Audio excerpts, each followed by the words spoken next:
Welcome to our channel. Today we how to activate DocuSign templates for faster signature workflows, complete guide step by step clearly.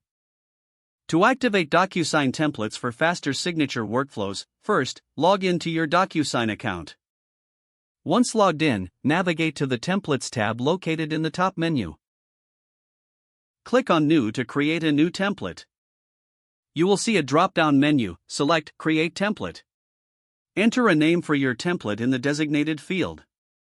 Optionally, you can add a description to clarify the purpose of the template. Next, upload the document you want to use by clicking on Upload or selecting a file from your DocuSign library. Once the document is uploaded, click Next to proceed to the tagging interface. Here, you can drag and drop fields such as signatures, initials, and dates onto the document. Assign the necessary roles to each signer by clicking on the Role drop-down menu. Adjust the field properties as needed, such as required fields or optional fields. After tagging, click Next to review the template settings. Ensure all details are correct, and then click Save to finalize your template.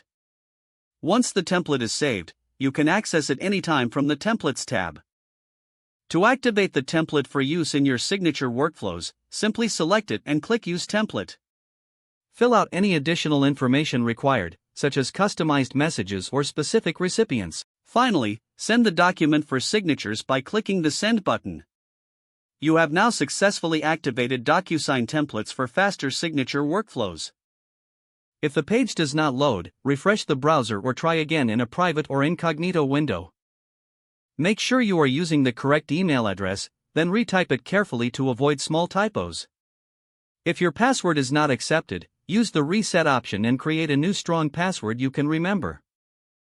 Check your spam folder for verification or security emails, then complete any requested confirmation steps. Enable two-factor authentication if available to improve account security and reduce unauthorized access risk. After signing in, review your profile details so your contact information and settings are accurate and current.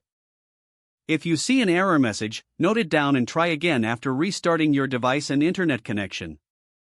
Log out when you finish, especially on shared devices, to keep your account and payment information secure. If the page does not load, refresh the browser or try again in a private or incognito window. Make sure you are using the correct email address, then retype it carefully to avoid small typos. If your password is not accepted, use the Reset option and create a new strong password you can remember. Check your spam folder for verification or security emails, then complete any requested confirmation steps. Don't forget to like this video and subscribe to our channel for more step-by-step tech guides.